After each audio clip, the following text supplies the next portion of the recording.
अभी आप ऑन करो। हाँ, हो गया। नमस्कार सर, मैं आपको बताती हूँ कि आपको किस तरीके से अपनी कान की मशीन को साफ़ करना है। आपको कान की मशीन को रोज़ रात को सोने से पहले साफ़ करके रखना है। आपको साफ़ करने के लिए केवल 1 मिनट लगेगा। याद रखिएगा, रोज़ नियम से साफ़ करना है। साफ़ करने के लिए आपको एक कपड़ा दे रखा है और एक ब्रश दे रखा है। ये कपड़ा हूबहू वैसा है जैसे कि ऐनक का कपड़ा होता है। आपको सबसे पहले कपड़े का इस्तेमाल करना है। कपड़े से आपको क्या करना है, ये मशीन को पूरे ये वाला कान के पीछे जो भाग जाता है, इसको आपको पोंछना है। ठीक है, सबसे विशेष ध्यान आपको देना है यहाँ पे। ये जो आप देख रहे हो, ये जो छेद है ये माइक है, इसको पोंछिएगा। यहाँ पे आपको एक छेद दिख रहा है, यहाँ पे भी एक छेद है, वो भी माइक है, उसको भी पोंछिएगा। ये फ्रंट माइक है, फ्रंट माइक का मतलब ये आगे वाला माइक है जिसकी 2 छेद होते हैं साइड में, और ये पीछे वाला माइक है जिसका एक ही छेद होता है। ये दोनों को अच्छे से पोंछिएगा क्योंकि ये अकूस्टिक सेंसर है। ये वो चीज़ है जहाँ से जो मैं बात कर रही हूँ, इसके माध्यम से वो कान की मशीन के भीतर जा रहा है, तो इसमें धूल मिट्टी नहीं होना चाहिए। इसको अच्छे से पोंछिएगा।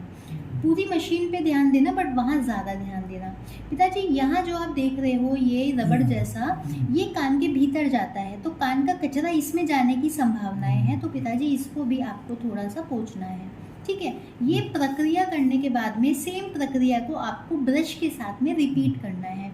तो ब्रश जो है आपको पूरे इसके ये जो कान के पीछे वाला भाग है, इसमें पूरे में आपको ब्रश करना है। विशेष ध्यान आपको माइक के ऊपर देना है, ये वाले माइक पे देना है, वो वाले माइक पे देना है। पिताजी, अगर हो सके तो, नहीं तो किसी बच्चे से करा लेना। ये वाला जो माइक होता है ना, इसमें आपको आर पार जाने की सुविधा होती है, तो इसके दो तीन बाल हैं, ऐसे करके आर पार आप कर सकते हो। आपसे नहीं हो पाएगा तो कोई बच्चे से करा लीजिएगा। आप ये वाली चीज़ डेली नहीं भी कर पाओगे तो कोई दिक्कत नहीं है, हफ्ते में एक बार ये वाली चीज़ करा लेना। ठीक है। और पिताजी, यहाँ पे जब आप साफ़ करोगे तो पहले तो ऐसे ऊपर से थोड़ा सा ब्रश मारना है, उसके बाद में आपको ब्रश के थोड़े से दांत फंसा के ऐसे यूँ करना है। अगर ये आप डेली ना कर पाओ तो किसी बच्चे से आप हफ्ते में 1-2 बार करा लीजिएगा। अगर आपसे हो जाए तो बहुत अच्छे है। तो पिताजी, इस तरीके से आपको आपकी मशीन को साफ़ करना है। हो गया।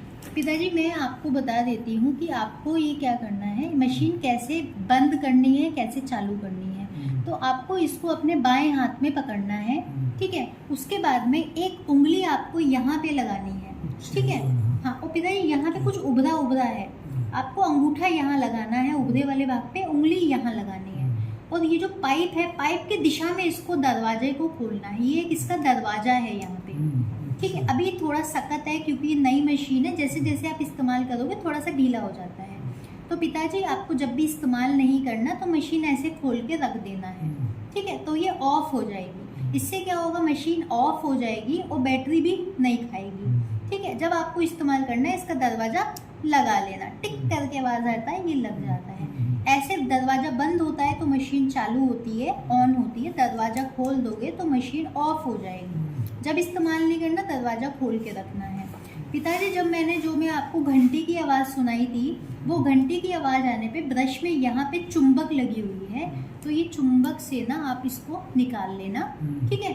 और जब आप जो है ये वाले भाग को भी उस टाइम पे थोड़ा साफ करना। ठीक है, ये वाले भाग को भी साफ करके नई बैटरी को आप इसके अंदर लगा लेना। पिताजी, ये जो आपका हेयरिंग एड है, इसमें जो बैटरी जाती है वो आपकी बैटरी लगभग 10-12 दिन चलती है। तो आपको क्या है ना, जब भी आपकी बैटरी, मैंने आपको एक घंटी की आवाज़ सुनाई थी, जब वो घंटी की आवाज़ आएगी मतलब बैटरी ख़त्म हो गई है, तो आपको वो बैटरी निकाल के फेंक देना है और नया बैटरी डालना है।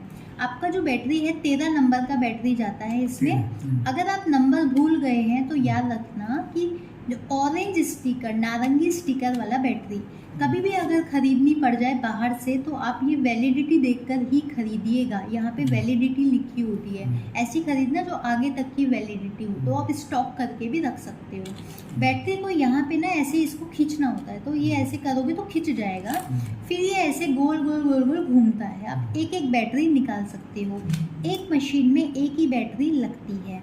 तो पिताजी बैटरी के ऊपर ऐसे एक चिपकन लगी होती है, आपको चिपकन निकाल के जो है बैटरी को ऐसे ही खुला छोड़ देना है 2 से 3 मिनट के लिए। याद रखना है चिपकन निकालने के बाद में बैटरी को एकदम से नहीं डालना है, 2 से 3 मिनट ऐसे ही हवा में छोड़ देना है, क्योंकि ये जो है जिंक एयर बैटरी है, हवा के कांटेक्ट में आने से ये चालू होती है। तो इसमें छोटे छोटे छेद होते हैं, जैसे ही वो हवा के कांटेक्ट में आते हैं वो चालू हो जाते हैं। तो अभी आप इसको ऐसे ही छोड़ दीजिए 2-3 मिनट के लिए, ताकि इसके सारे छेद जो हैं वो खुल जाएं और प्रॉपर तरीके से ये चालू हो जाए। अगर आपने तुरंत हाथ के हाथ डाल दिया, जल्दीबाजी करी, तो ये कम चलेगी। अगर आपने इसे थोड़ा सा रेस्ट दिया 2-3 मिनट के लिए, फिर आपने डाला, तो ये और अच्छी चलेगी आपकी।